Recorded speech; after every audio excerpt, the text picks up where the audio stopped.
Good morning, Krakoa! Hello, welcome to the very first episode of Good Morning Krakoa. I am Michael, and I am joined by my fellow co-hosts. Hey, I'm Terence. And I'm DeVon. And we are going to be talking about the latest comics released each week, specifically related to X-Men. So that means right off the bat, folks, that every single one of our episodes is going to be very, very spoiler-centric. So if you have not read this week's batch of X-Men comics, run, hide, take a pause, but come back, please. And we will be able to share with you our thoughts about each of the books, and hopefully you'll be just as impressed with ourselves as we are. So, welcome to our first episode. You excited? Always. Absolutely. I'm tingling with excitement. Yeah. So, what are you guys' backgrounds with the X-Men? Because since that's what we love, so people can understand why they need to listen to us. Well, I grew up. My intro to the X-Men was the animated series, which I think was every '80s baby's intro to the X-Men. And from there, I grew up in a small town, Louisiana, so I didn't quite have access to the comics in such a way that I could collect them serially and follow the story. But I did, pick up every now and then when I could. So I was a big fan of the disjointed stories that I had read, and I had always wanted to put those individual stories that I had read together into one whole, which has been the pursuit of my adult life in the past 5 years or so. I've been catching up slowly but surely in the world of X books. Well, like DeVon, I grew up with the animated series and then the movies in the early 2000s, but really didn't start really reading the comics until about 2004 with Astonishing X-Men, and started reading and subscribing monthly myself up until the present. Awesome. I, just like you guys, I fell in love with the animated series. I mean, when you recognize quality, you recognize quality. But for me, I didn't even know what the X-Men were until we moved, and somehow, you know those little tapes, those VHS tapes that you used to get from Pizza Hut? Oh my God, X-Men? I thought you were going to say Yes. Pizza Hut. Yes. Yeah, so that was my first introduction. It had the first 2 stories of the animated series on it. And I kid you not, I just wore out those tapes, watched them over and over and over again until we finally got cable. And then I was able to just really dig in every Saturday. So then I eventually found a comic book hidden in my older brother's room. And he was like, don't open it. It's supposed to be in mint condition. So naturally, I would take it out of its sleeve and put it back every single day because I would reread the same comic. It was X-Men, I think, issue 100, Illyana's funeral. Ah. Oh. That was my very first X-Men comic. And I have been an obsessive ever since.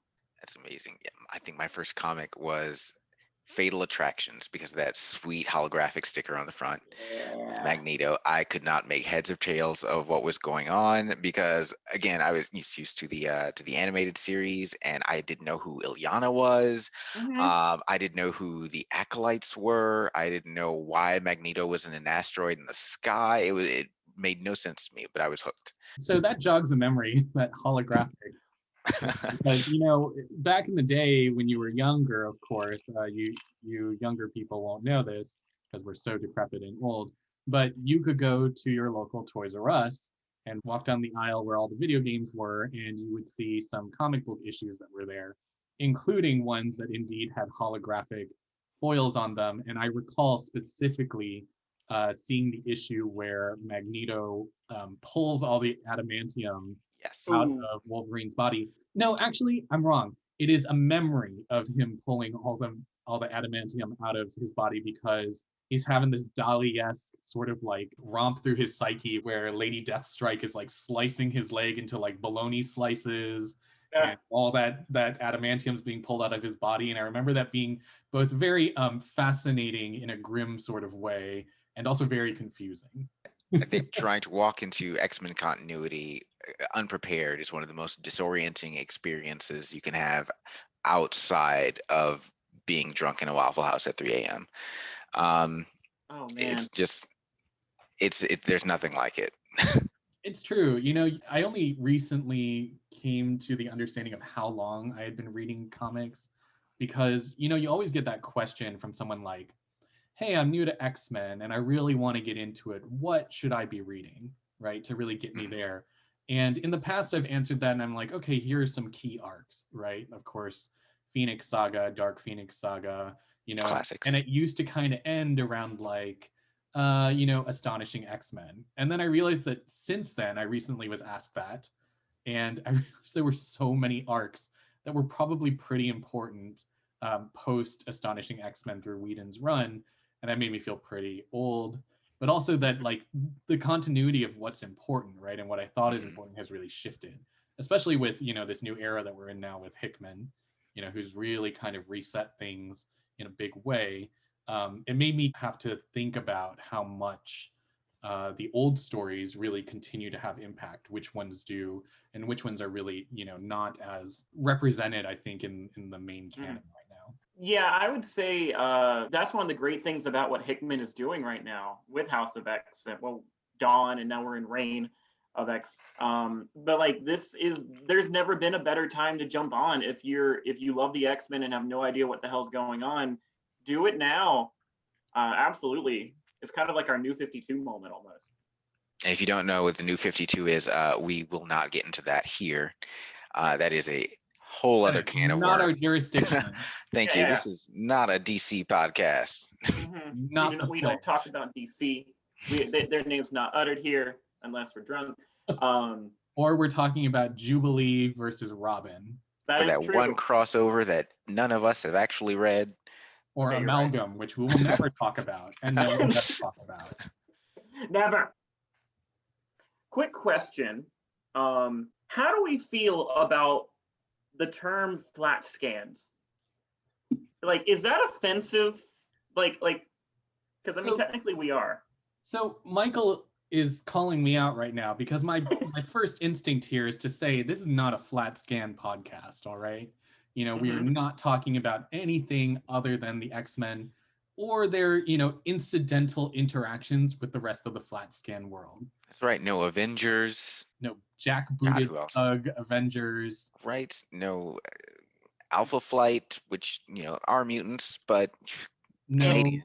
No secondary wannabe mutants like pretenders. Those pretending Inhumans. No great pretenders.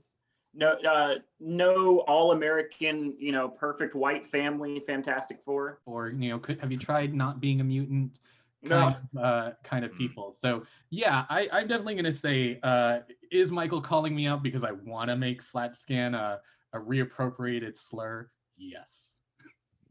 I mean, hey, if you want to use it, then I'm all for it. I just want to make sure that we know where we're going first. So we could even have like the Flatscan minute if we needed to. Now, to be clear, to kind of set the context here, all three of us are radically progressive queer people, so we of course use that in ironic jest to alleviate the stress of being marginalized people in this world. We don't know everything, right? But maybe it's nice to take the piss out of our Flatscan overlords. That's right. If you voted for Robert Kelly, this is not the podcast for you.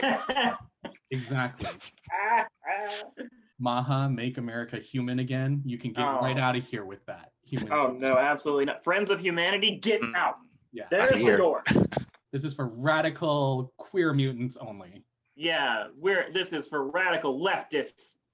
But that all makes it appropriate, right? Because we're looking at, you know, Good Morning Krakoa, and that is kind of this new dawn, right, for the X-Men, literally dawn of X.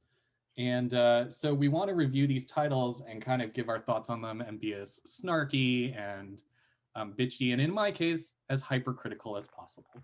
It's true. It's true. I tend to be more loving and accepting of everybody. And Terence, I think you can. It's fair to say. I don't want to speak for you, but is more of the rod while I'm the carrot.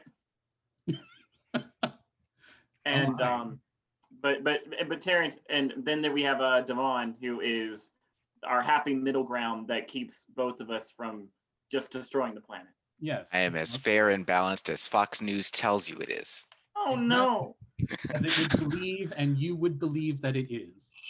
So definitely, in terms of dynamic here, I would say Michael is our Paula. I am our Simon, a bitter queen, and DeVon is our Randy, right? Who keeps it real. Mm-hmm. So we have 3 titles that were released this week. Which ones were they? We have Children of the Atom, #1 by Vita Ayala and Bernard Chang. We have X Factor #8 by Leah Williams and David Baldion. And we also have Wolverine Red, White, and Blood #4, which actually has multiple stories in it. And Terence, I'll let you take care of what they are and all those different names. Sure.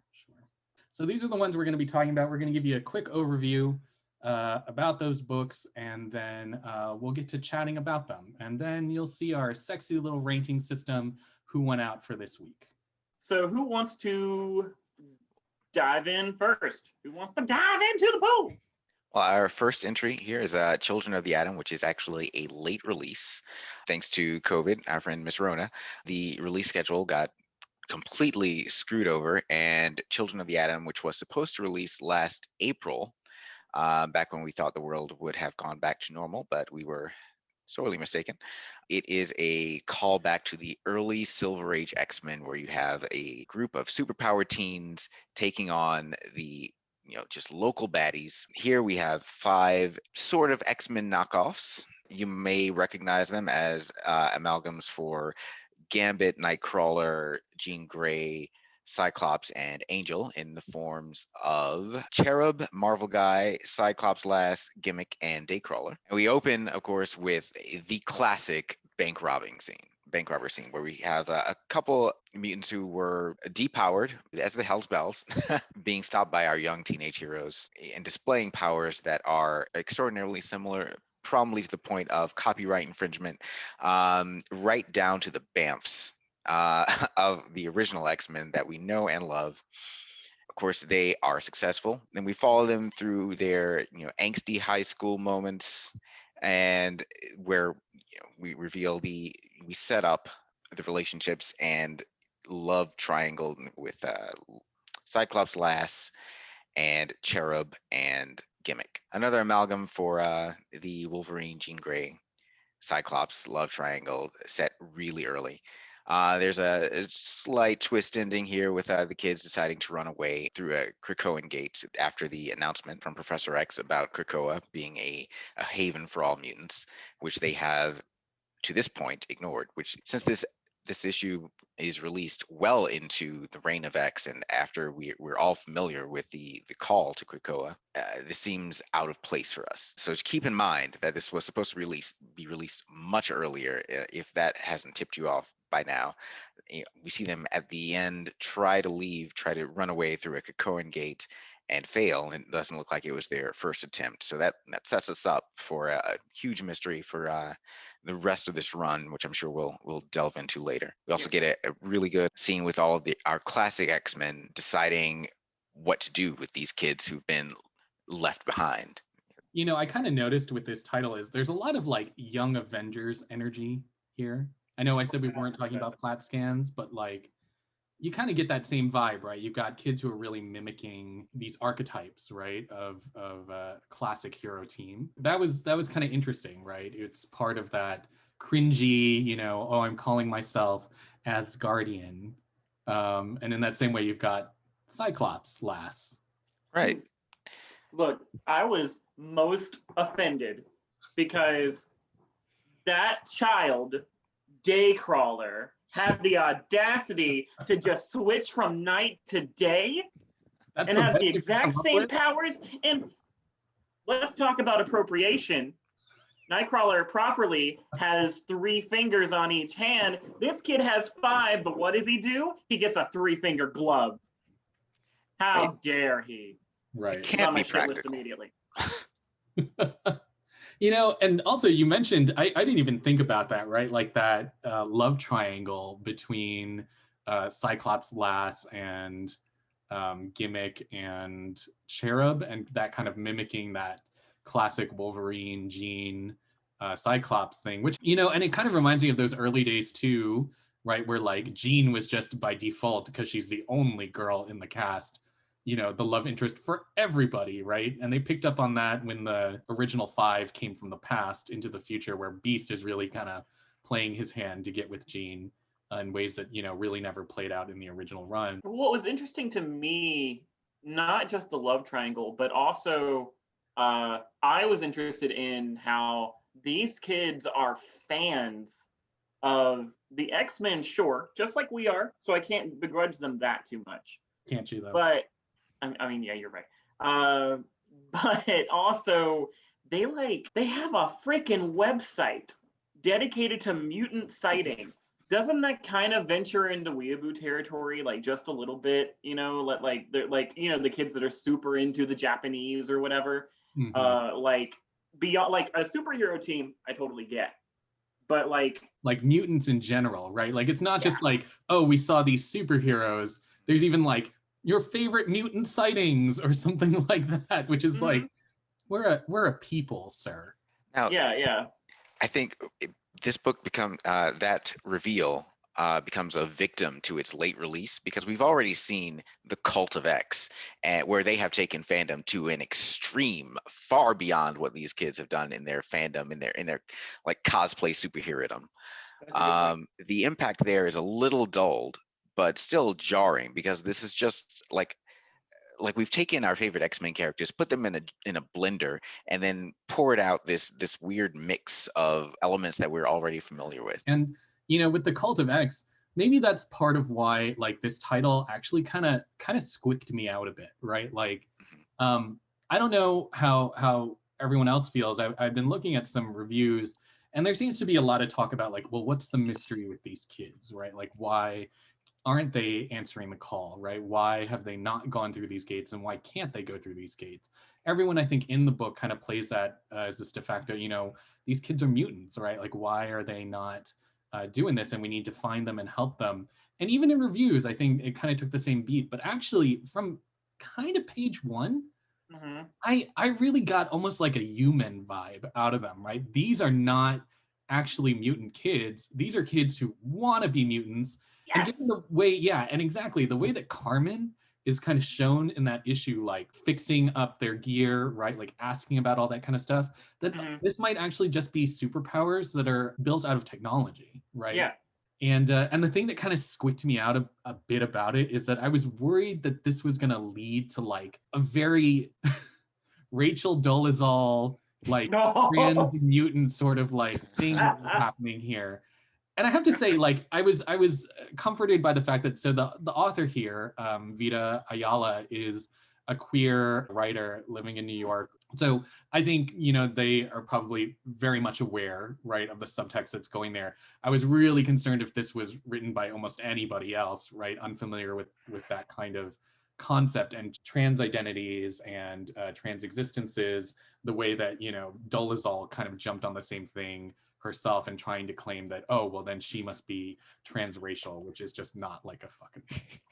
I hadn't considered that viewpoint of it. I really just saw it as a bunch of kids that want to be allies, but more so than allies, they like want to actually be the minority that they're allies of. Because like, Buddy, Cyclops Lass, she had that interesting conversation with the bullies or whoever they were.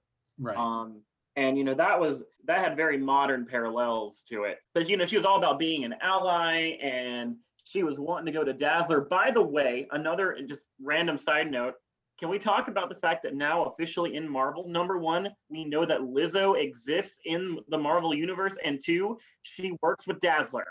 Lizzo is canon. She is Marvel canon now. I am so happy about this. same. Yeah, I believe that Lizzo is actually a mutant oh, Agreed. absolutely. in this reality. Yes. Yeah. I mean, I'm not saying that Dazzler only works with mutants, but she's probably uplifting other mutant artists. Oh, Is absolutely. Lizzo- Dazzler is making bank somehow. Somehow she's been like the top leading MCU artist for at least 3 decades. She's been the only MCU supporting artist. musical artist in the past 3 decades. But yeah, not to stick on the Dazzler train because this is not a Dazzler podcast, but it also just imagine, just put yourself in the MCU world. You've got this famous pop star that has been around for a while, right? Her career ebbs and wanes and flows and shit. But like sometimes she's in the news because she let out her new single, and sometimes she's in the news because she blew up a helicopter. The Marvel universe is wild, yo. Right, like, what are people accepting here, right? Did we have anything else that we want to say about Children of the Atom? You know, I do think it's interesting. You have a nice mix of characters here. You are kind of getting that nostalgic, wow, that makes me feel old, that nostalgic, like Young Avengers sort of vibe, right? And you can really have something cool, I think, come out of that. To me, the story was, you know, if it plays out the way I think it is, I feel like it flagged too immediately for me, right? I could tell from page 1, I don't think these kids are mutants, right? And if that's the big surprise here, it was very obvious to me. But I could be wrong. You know, I was minutely wrong about WandaVision. Barely anything I said was wrong. So I did not pick up on anything until the very end that suggested that these kids wouldn't have been mutants. Maybe the, you know, not being picked up on Cerebro thing, but that would have been more of a surprise earlier had it been released when it was intended to than it would be now. We didn't know that Cerebro would be as powerful in terms of making backups of every mutant in the entire world once a week, at least, as revealed in X Factor, which we'll get to later. Yeah, I didn't see anything that indicated to me that they were not mutants. Their powers do, now that I look back on it, look a lot more tech based than I first realized. And now all the emphasis on their costumes and on Gimmick's maintenance of those costumes does give me pause. Maybe Gimmick is Wanda Maximoff in disguise, and she has created she has created a superhero team of teenagers to disguise herself so she can walk through this world unmolested by the hordes of mutants who want her dead. Oh yeah, unmolested by the enormous amount of accountability that's sitting on her doorstep. Again, the banner of this show can just be no more accountability. No more accountability. We need a sound effect for flies away. Yeah. Whoosh. Yeah, No, we'll get a soundboard. But you know, you made this point, DeVon, that it was a late release, and around that time, the mystery around Kate Pride and why she couldn't be on the island, right? Like, was she really a mutant? Could she go through the gate? Was, I think, probably not fully resolved or very fresh. And I think I've seen some ties to that. These kids are like Kate, right? Maybe they are legitimate mutants, and maybe then the mystery there wouldn't be quite so spoiled. Right. And that's, of course, still presuming that I'm right, but usually I am about a lot of things. And so maybe, you know, there really is a really good mystery here. If they're kids who are just using tech because, you know, they're super fans of the X-Men, why would they even think that they could walk through those gates? So I was thinking about that, and if you look in the their little message board chat room data page, it mentions how apparently not everyone seems to know that mutants only can walk through the gates. There was a person that was like, "Oh yeah, my neighbor walked through and he disappeared, but I tried and I, just was still in wherever." So apparently not everybody knows. But at the same time, these kids have a website dedicated to mutant sightings, so surely they would be up and on. Right. But maybe, again, that's also owing to the mystery kind of being fresher and unknown in that earlier period of Dawn and Reign, right? Mm-hmm.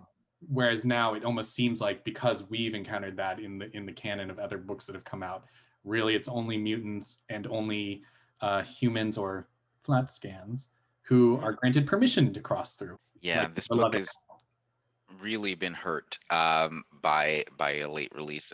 I don't know how much it's been edited and changed because of its release schedule being changed.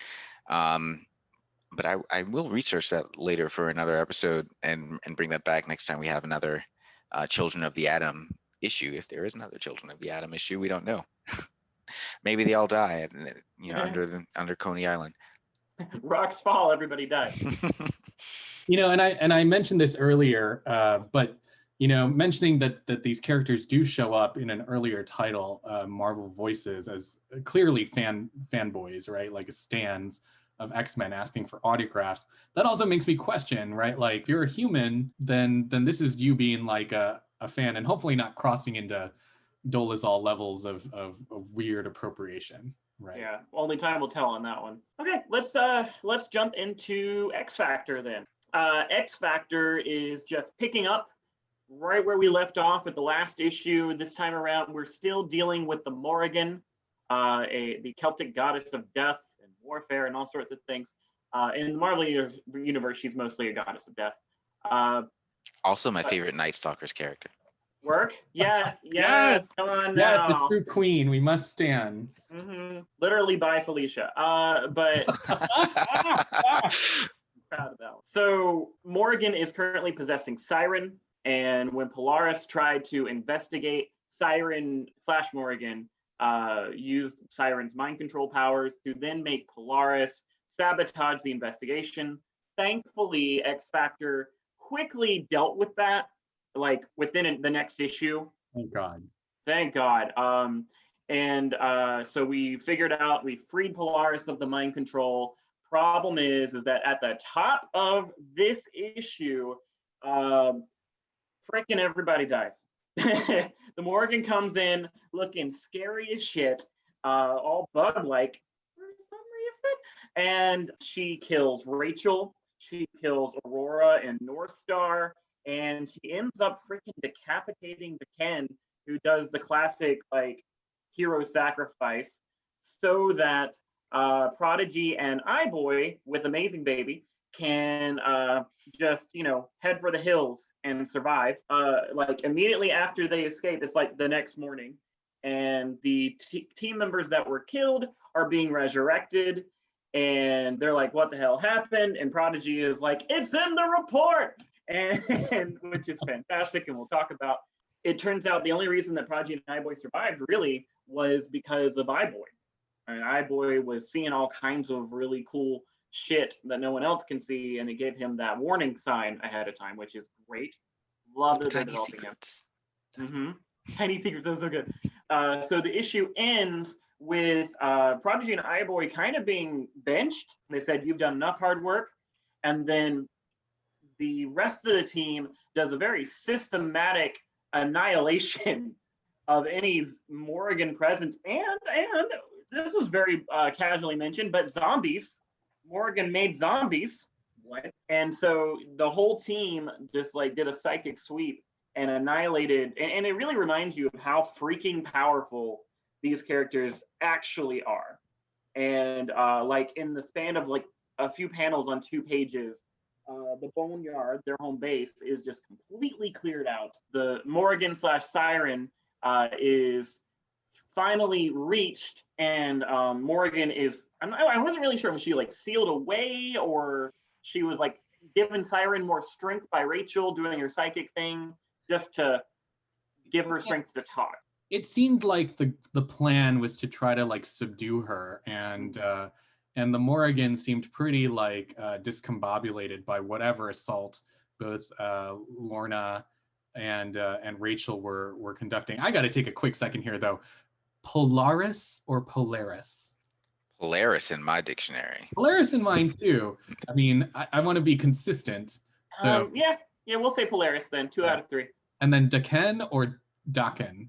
I've always said Daken. I've always said Daken myself, but okay. I am not certain. Daken, so I am overruled with that one. Okay. The Daken. But yeah, she looked pretty like overwhelmed, and then finally, it's like a weak moment where Siren can, like Teresa, can really, come out and try to wrest control. Right? Yeah, and so one of my favorite bits is that it ends with all the powerful team members. They're all around Siren, and they say, "What deal did you make with the Morrigan?" Which is like, what, a deal? And Total so they, twist. yeah, and not only that, but by far my favorite ending of all the books, I'll just go ahead and say it, is a little data page where Xavier is like, "Hey, congratulations, we see that iBoy is also like developing some really cool powers. We love to, please keep us surprised of any further developments with this young man's incredible abilities." And all Northstar says in response is, "No." And the book ends. I don't know how to feel about that, because Northstar has been increasingly dickish in all of his appearances. I don't know if I should be frustrated by the fact that he's not going to elaborate on this, or if I should like him because he's respecting iBoy's privacy in his development of his powers, whatever they may be. Yeah, exactly. Like I think, this is Jean-Paul being the kind of asshole he's kind of actually always been.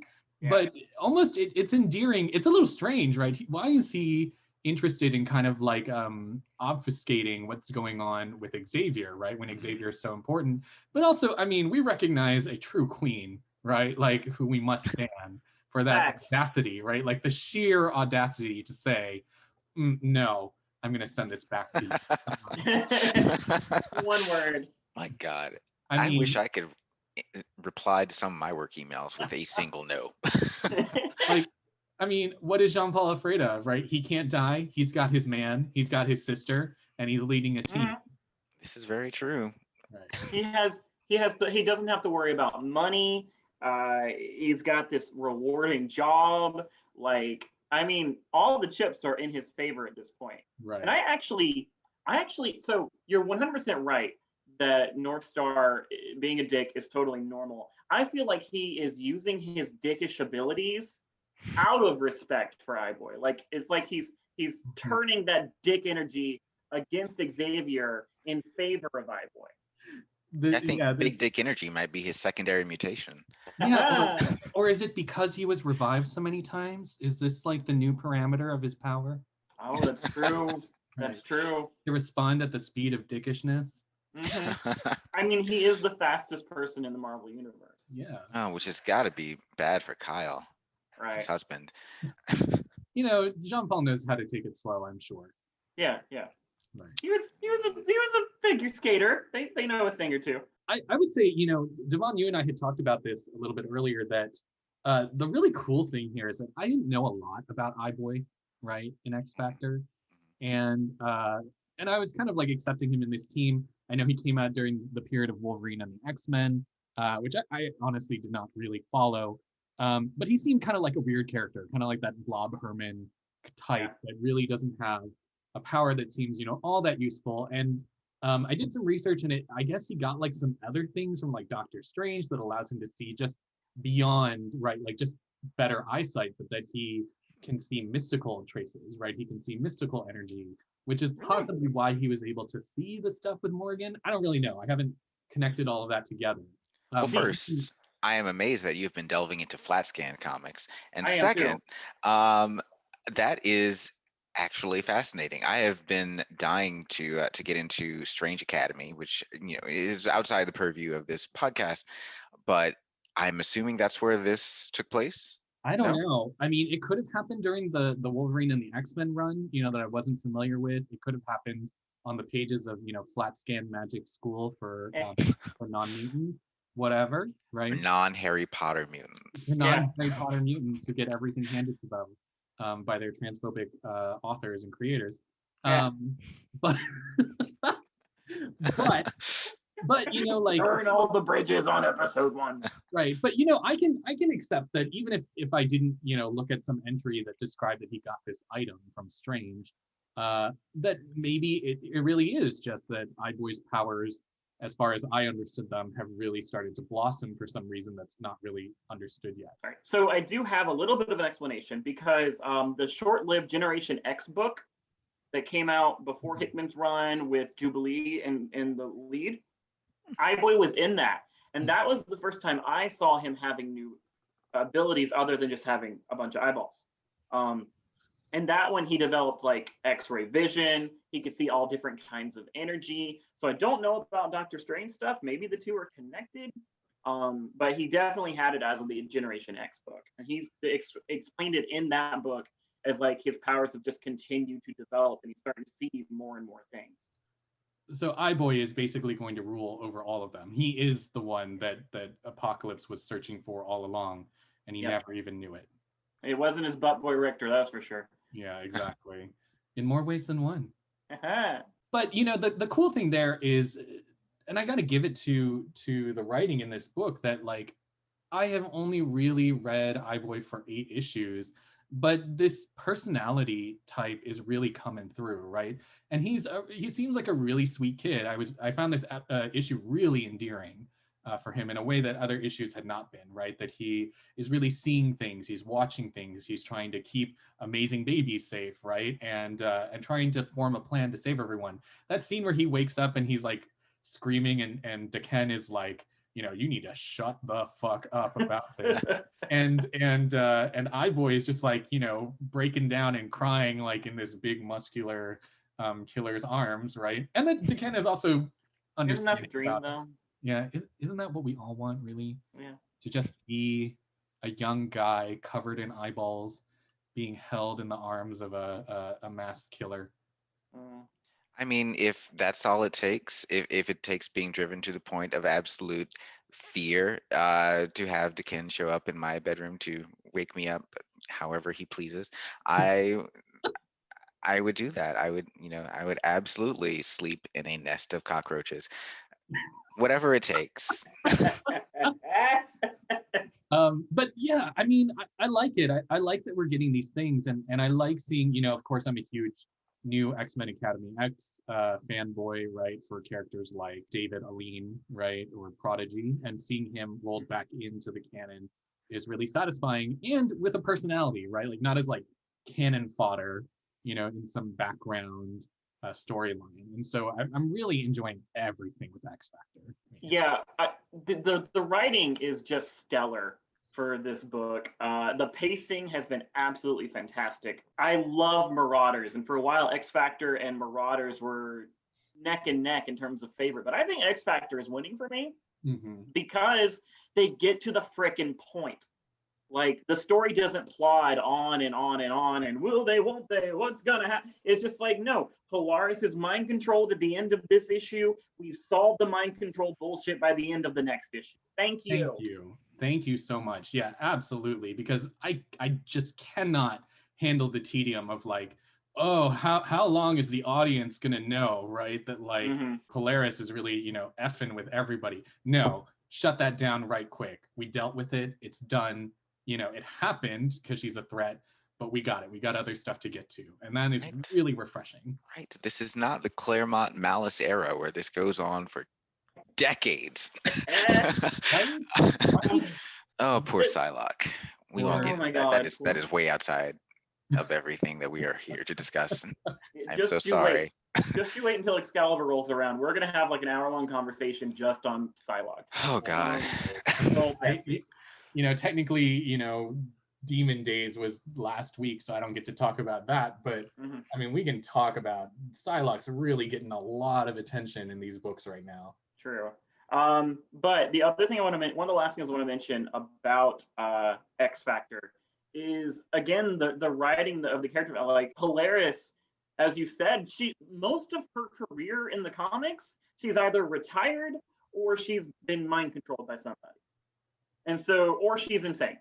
And so here she is finally able to be her own person and her own character. And I love that for her. Like, we're finally getting to know the real Lorna. And the other character that I really want to mention is DeVon, because this is a character, he's basically, I've always felt he was a Wolverine clone, but this book has changed my mind. I actually like him. I always thought of him as just like, you know, an evil Wolverine or whatever. You know, he was in Dark X-Men and on and on. But like, I actually care about this character now. He has a personality. And he's not just one note and I hate my dad. Turns out now he actually loves his dad and he wants to beat up Sabretooth for him. they've just really done such a great job of turning that character around. Yeah, So, you know what it is for me? It's you know, and this is uncommon for me, but it's the vulnerability, right, that the character's been given, because I think the way that DeVon was kind of introduced really was like a broodmeister, you know, Wolverine clone, right, who's amoral, sociopathic, right, like using his powers to sleep with anyone and anyone for advantage, and then just a remorseless killer, right? And you get this you know, this space where uh, the character is developing relationships, right, and being vulnerable with someone like Aurora, and having that used against him by the Morrigan to leave him, you know, pinned out in the middle of nowhere, slowly dying for God knows how long, until he actually is rescued, and he forms that trust, right? He didn't know if his teammates were really going to come and rescue him, and they do. And even when he has that nightmare, then when he's in this issue, right? It's that fear brought all the way back to him.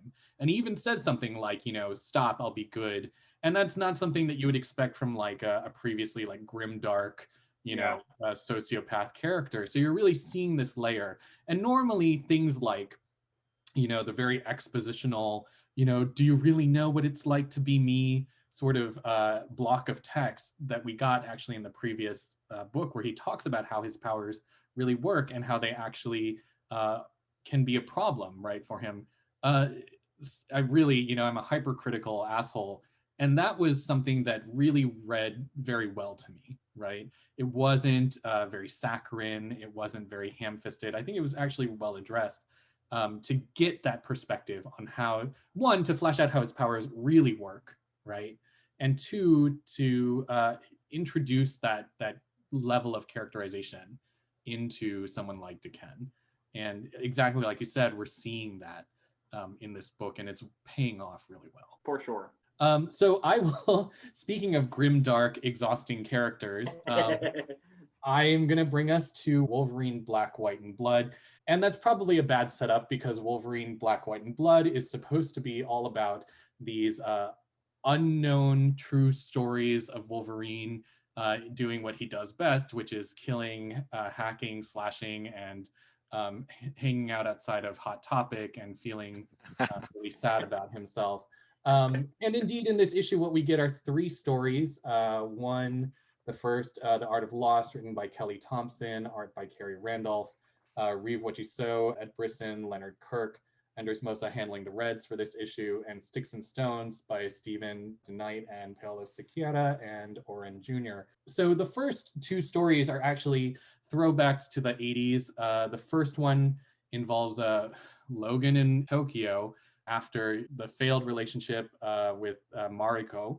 And this is around the time when Rogue has decided to join up with the X-Men. And lo and behold, who is there to draw blood with him but Mystique, who wants to know where Rogue is. And, you know, you are getting some nice beats here, right? Where Logan is feeling vulnerable because he realizes he's lost everything by pushing people away. And he's advising Mystique not to do the same thing with Rogue, that she will come back in one form or the other, maybe not the way she wants, but she can risk losing it all and losing her daughter. And of course, they tussle for a good amount of time. People get cut up.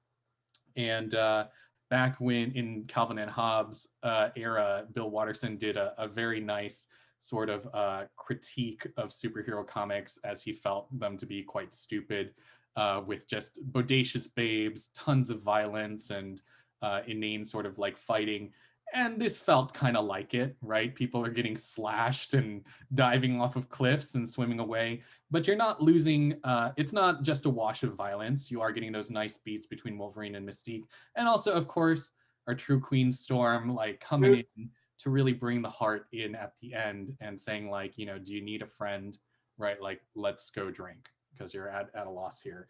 Your second story is kind of your true beat 'em up. You have the Reavers, also from that 80s period, and Logan is encountering them. And I mean, how much more ridiculous can you get here? Not only does he fight the Reavers, but he has to fight a school of great white sharks. Why just stop with one great white when you can have him fight 7 great white sharks and like kill a bunch of Reavers? And your third story is actually kind of lighthearted, Sticks and Stones. That seems to be, if I got this correct from the context here, Wolverine starts by falling out of the sky It looks like he's wearing his Avengers versus X-Men costume. So I'm assuming this is happening around the time when Steve knocks Logan out of the helicarrier and like he falls into the winter snow and he has to go hunt Hope on his own. And I think he ends up in the moving from tundra to the Savage Land. That seems to be where this is. And of course, he encounters everyone's favorite pterodactyl mutant, Sauron, and they align together after trading some very funny, silly little barbs to fight Garak, who is trying to rally the people in the Savage Land and take over. And it kind of just ends with that. They defeat a common enemy and decide to fight with each other. I got to give it to them. I mean, even though this book really didn't speak to me too much, at least, you know, I think the art is fantastic. If you were talking about Wolverine and fighting, you're going to have to really need some dynamic artwork that can really convey that motion, right? That action that's happening. And you're definitely seeing this in all three. And even with the stories, I appreciate some humor there and not taking it too seriously with like, you know, broody Brudenstein. So. Yeah, I would say highlights of this book for me were one, Mystique, because she is my queen. If Mystique ever appears, I'm going to love it, period. Point blank, ipso facto.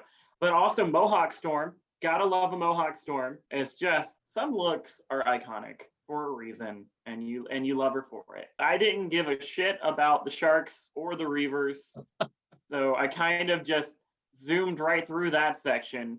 But I did enjoy Sauron and his fight with Garak, especially when we discovered that Sauron could not control one of the dinosaurs because Garak had turned the dinosaur's brain to stone. I was like, what? Which reminds me, okay, like just the ridiculousness of that issue, of that story where like you have this panel where Logan is slicing his way out of a T-Rex skull. I mean, eyeballs and viscera flying, which is just so comical and just I hope extremely self-aware. So I mean, this was not my favorite of the three today. I do love Mystique. And I wondered as I was reading this, why now? Because it doesn't seem to be a late release. And given everything that's been happening in Krakoa, and I know this is outside of current continuity, but I still want to try to tie this blast from the past to current events. I think what we're seeing here with Mystique, at least, is how deeply she cares for her family. Here in a pivotal point in Logan's life where he is emotionally hurting and vulnerable, and she is mirroring that. It devolves into this knockdown, mutually destructive battle that is almost completely wordless. Even when they get the opportunity to actually have a conversation, they opt not to, and to just settle it with blows. And literally 4 pages of just silent fighting until Mystique dives into the ocean. Apparently not having to worry about sharks in that story. No. All the sharks were with the Reavers, you see. Of course. I mean, they save those for the next story. But yeah, I still wonder, like, why now? Why, when we have the island paradise of Krakoa, when Wolverine is such... I don't want to say that Wolverine is an evolved character because they will never let Wolverine evolve beyond beyond his what appeal that they can monetize. But for the little bit of evolution that he has been able to achieve, this really just goes far back. He's completely hack and slash in all of these. The colors, and just red, white, and black, back to stripped down to basics. And I really wonder what this means for the future of Wolverine in Krakoa. I think you're making a really interesting point about tying that back with Mystique, first of all, right? Because we are laboring, right, under the sword of Damocles here is really Mystique, because we know that Mystique is the key to undoing everything in Krakoa. So I think that's a great point. I totally did not pull that together. So here we're seeing Mystique really caring about Rogue to the point of destruction, right? Mm-hmm. And we should be able to read that as, remember, this is what is going to happen if she can't get Destiny back, right? She's just going to hack her way. There's a moment of rationality that Wolverine tries to pass to her, and her response is to jump back in and demand her daughter, right, and fight to the death for it. And so, is this intentional, so that we're going to see that with what eventually plays out with Destiny? Maybe.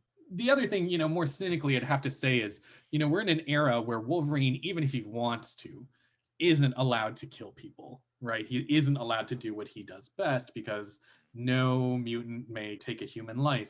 So maybe Marvel is just realizing, like, this is what sells, so we're just gonna fill the back canon as many stories of Wolverine killing when he's allowed to, and that will satisfy the bloodlust of the readers who want to see Wolverine just killing everybody. Very true. I mean, this is the fourth entry in the Wolverine red, white, and black story. I haven't read the first three. I was actually surprised to find that this was the fourth of such. Same, actually. But yeah. You're all right. So what else do we have to say about the books or what we're looking forward to? I know this is our first episode and the Hickman run's been running for a good period of time now, but what are our thoughts about it, and what's coming? So I am, number one, I'm seeing a lot of interesting tie-ins. Like, DeVon, when you were talking about Wolverine's, what little development he can get, it immediately made me tie what happened in Red, White, and Black to Wolverine's appearance in Children of the Atom. Because he's like, we've got to save these kids. We've got to help them out no matter what we do, blah, blah, blah. And just reading Wolverine's conversation with Mystique did make me pause for a minute and be like, oh, this is kind of the beginning of that. The beginning of that change from I just kill everybody and, screw everybody else to, that was my Canadian accent, to, this, I care about people. So that is actually a pretty radical shift for the character. And I think we're going to see more of that. Sure, he'll kill in X-Force, probably, because he can't help himself. I think, at least for Wolverine, we're doing more and more of a shift from ruthless murderer to compassionate uncle. And that draws a lot of questions together, right? Because if you recall, is it his solo series, Wolverine, where he was talking with Maverick after he frees Maverick, and Maverick's kind of like, you really drank the Kool-Aid here, right? And there's been this long-running question of, like, is there something wrong with the Krakoan utopia? I remember, DeVon, when this first started, you kind of wondered, I think, remind me if maybe I'm totally imagining things, but you had wondered if, like, are the real X-Men somewhere in the island, right? And everyone here is just kind of like, an idyllic, changed, manipulated, tweaked form that suits Xavier or Moira's goals of what they're trying to do. And that's, I think, been put into really stark contrast or put under a spotlight with Wolverine, right? Because, you saw this in, like, Wolverine and the X-Men, sure, but you're getting this, like, more emotionally connected Wolverine, this Wolverine who really feels part of a family, to the point that his former colleagues are like, are you sure you're really the same person? And reading Children of the Atom and seeing Wolverine being so concerned about these kids is a big juxtaposition. And while I am usually the first person on the don't trust Xavier train, I don't want to ignore all the development that went into Logan in the Wolverine and the X-Men series, where he was headmaster of the Jean Grey School for Mutants, and his role was caretaker. And they did not shy away from Logan's softer side, even while publishing more of the gritty Wolverine solo titles. This man really gets around. He is at any point in 4 or 5 different titles, and it's exhausting, but we just have to deal with it as X fans. So I don't want to downplay any of that and to ignore the fact that this development was not a jump from his 90s solo series, which was, I think, Wolverine at his most canonically violent and his most canonically pure form, because that it was definitely more developed in those series as well. I definitely don't want to ignore that. But I do definitely see the change between those two, where he's no longer chained by his obligations. He's not in charge of anything. He's no longer obligated to be in that caretaker role, but he's opting to do so. And even when given an out by Maverick, who says, "Hey, there's this life. You are free. You don't have to stay on Krakoa." He's demonstrated his complete dedication to this goal, to this dream of Krakoa. You know what it is? It's the love of a good man, and that man is Scott Summers. I mean, Scott's had Calling some. him back to the island. It's not just Jean, it's Scott. Mhm. I mean, he's getting that good Nebraska loving. Yeah. Yeah, I definitely maintain that there's something that doesn't smell right on Krakoa. Sorry. I mean, given that this island began as one that eats mutants, quite literally, I don't know if I trust it. And Xavier's past, I don't know if I trust him. And he's thrown his hat in with the likes of Apocalypse and Sinister, and I mean, if nothing else, like to give you pause, every time I see Xavier wearing that total face covering helmet, like there's something there, right? Like something's not right here. To be fair, he did get killed, and they buried Charles Xavier and rebirthed him again. In which case, they should see that that's still Charles Xavier. But why are we not seeing it, right? For a little while, exploring Xavier. He was an actual Nazi, so I'm not sure. When his brain was in the body of Red Skull. Oh yeah. I was trying to. I was like, wait, when did that happen? Oh yeah. It was like, what 1950s portrayal of Charles Xavier was this? No, but you're right. He was, he was embedded with the Red Skull. Though then again, so was Captain America for a hot, alarming second, right? But we've seen the kinds of impressions that Xavier can take from even these fleeting moments in Evil, when we saw Onslaught, where he I'm attracted to my 16-year-old student. I'm gonna kill everybody. Okay, yeah, we're going there. I wasn't going to that level of weird and evil, but if you want to go there, Xavier is a jerk.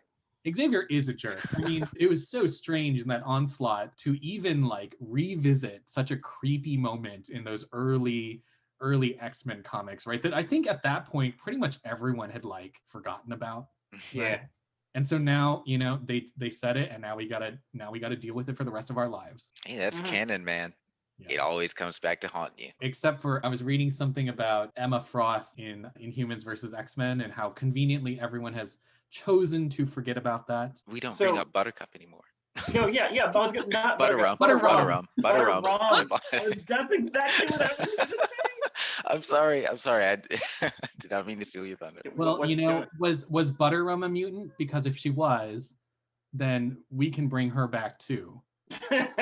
Is she on the list? Where is she on that list? Where is that mutant horse? She's clearly below Maggot, who made an appearance. Apparently. It was interesting seeing which characters are getting pulled out to represent the X-Men, like in Children of the Atom. Your squad that was coming to check on these kids was Pixie. Pixie's always interesting to me, right? Because in a few short years, she got the opposite of the Jubilee treatment, right? She's not kept in perpetual studenthood, pretty much running around, teleporting as a senior X-Man. I think she doesn't get the Jubilee treatment. She gets the Shadowcat treatment. I'll bet Jubilee still gets a bunch more views on her TikTok. So I think now is a good enough time as any to bring up our rankings. We rank each of the books. How about we go around and say, what was your least favorite book from this week? I'll start. Wolverine. Definitely going to be Wolverine for me too. Wolverine is my lowest book here. Yeah, and the thing is, as you said, the art was fantastic. It really did have some great beats in it for good character development, but just it's at the bottom of the pile in competition. Absolutely. At this time when the frenzy is built up around Reign of X and how the story is progressing, this step back into the past that sort of requires you to have a loose knowledge of the context surrounding those moments really just feels sort of out of place, and it's not for people who've joined after this reboot, which is where I restarted my devotion to catching up to the X-Men. So what was your top book of the week? For me, it was X Factor. Yeah, X Factor can top me any day. I really want to go off the beaten path here, but for me is also X Factor, because it really has me caring about characters that I did not believe that I would whose names I would not remember. 1000% that. There's this great moment where Prodigy was like, "No, I can't die now. The odds of me getting resurrected with all of this knowledge are extremely slim." He gave a great number, and I don't. Oh, I love it. No, I so love good. that they're reckoning with the parameters, right? That's something I love. I love rules that people can work with. It provides structure in a book that you've got a blank week, right? And anything you discover as an investigative team is lost, right? Unless you leave a record. And apparently Prodigy's been leaving records for himself because he's still trying to unravel that mystery about why his own how did he death actually die, which is all couched within a very cute photo of him making out and sucking face with my precious baby Tommy. As we all wish for. Yes. And that's another thing I love about X Factor. I feel like we didn't gush enough about X Factor. No. We're like, oh yeah, it's the best. And then here's why Children of Adam didn't make it. The idea of a character as a detective character investigating his own death by looking into clues that he left for himself before his death. So good. That's to see it. So good. I think this was just a really unfortunate time for Children of the Atom to have been released. I think this late release really hurt it in terms of its reveals, in terms of its timing, its plot. It's really been hurt by that, and I hope that the future issues can pick up. If they choose to really double down that these kids are mutants that somehow are not caught by Cerebro and cannot get through these gates, I think that'll actually be really interesting. And it would be interesting because if they were mutants, then it would mean that there was definitely some big bad. And we got some hints in Children of the Atom that there was a big bad that we haven't seen, like with their, I can't remember, their classmate that came back, and even though he nearly died, now he was very aggressive and very strong. And we also know from Fantastic Four that Reed Richards was able to turn off mutant genes. So now we know this technology is out there, whether Xavier wants it or not. So I'm sorry, Fantastic who? Yeah, I'm sorry. It was a slip of the tongue. I didn't mean it. I swear.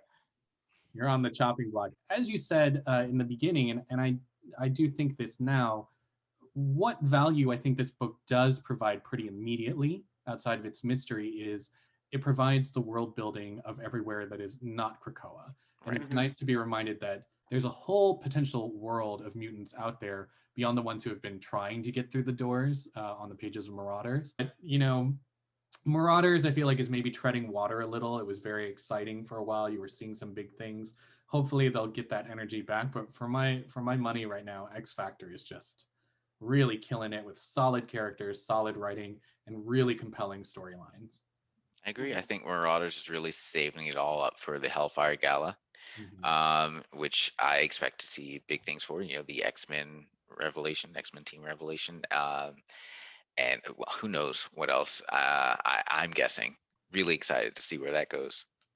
Speaking of the gala, I just want to say Emma Frost went through a period of time where there was some, arguably very fair criticism about her wardrobe portrayals, right, compared to her character. I may not have been 100% on board with that, but I do have to say that seeing some of the attempts to dress Emma when she's supposed to be looking good were clear travesties, right? And thank God that in this new era, we've been seeing some clear fashion cues, right, with Emma to kind of taking the lead on those. But I just want to propose that if we're going to have the X-Men in a Hellfire Gala, that we get artists like Kevin Wada or Christopher Anka on it right away to design those looks for Emma, because they are crazy good at doing that, and Emma needs to turn looks right, at this gala. And hopefully also the other X-Men. Scott can wear a tuxedo, whatever. Yeah, whatever. And Jean, you know, can just wear a little black dress. But Aurora, right, Kate, Emma, let's see it. I mean, God bless Jumbo Carnation, honestly. God bless Jumbo Carnation. Thank God they brought him back. Right. Bless those four hands. That should be the name of our podcast from this point forward. God bless Jumbo Carnation. Lots of carnation. What are the titles? Do we know already? So next week, the 17th, we can expect Sword number 4 and X-Force number 18. Ooh, Sword I'm excited for. X-Force, meh. It's just going to be more Quentin Quire, I'm sure. God, probably. Well, you know, Sword, I'm definitely keeping on my radar after that stellar first issue. Did we ever see how that crossover with the Venom God thing resolved? I don't know. That took place in Flatscan books. Yeah. I mean, that really bothers me because this is supposed to be a worldwide phenomenon. And so how is that timed exactly? Because none of the X books that we've been reading have really addressed this other than the ones that have explicitly crossed over into this. Like, and especially when we seem to think that like the identity of the weird person who's used is probably young Cable. Did that not like come up at all? Not in X books. Not in the Cable books. Yeah, you've got to go back to like the King in Black books. I did read Hullabaloo on the internet. They said that Jean Grey did some cool shit. I guess probably I should do my due diligence and go back because at least an X-Man ventured into non-mutant territory. Yeah, I really don't want to. Look, no one wants to leave the safe shores of Krakoa, step through that portal, and walk into the miserable places that humans call the world. But to get some resolution, maybe you're going to have to, and you'll have to report. Yeah, I'll bite that bullet. But if you do end up meeting your demise out there, I guess we'll have to wait a week to bring you back. But I think that's pretty much it for our first episode. So we should probably close this out before it gets longer than it already is. With that I'd like to talk about Squarespace. Oh, God. Don't give them free ad revenue yet. They got to earn it. They got to pay me money. So, guys, where can people find you on the internet? I have no meaningful related presence on the internet. I do have an Insta, but it's just pictures of my cat. I don't have a meaningful presence on the internet either. But where can we find you, Michael? You can find me at Vaderino on Instagram, and that's all I'm going to share. But we'll probably create an email if people are actually listening. That'll be a great way to contact us. You can send us your own comments, your own questions. We would love to hear from all of you listeners at home, in your car, or doing yoga in the park, whatever the hell you're doing. Send us corrections if we did something wrong. So if I mentioned like the wrong issue, right, the wrong context for something, let me know. But even though we're wrong, we're still going to be right, because once again, no accountability. No accountability. Absolutely. I'm new to this podcast, but I will figure it out. Flies away. Just flies away. Thanks, Wanda. All right. Well, I think that is it. Good morning, Krakoa, and good night.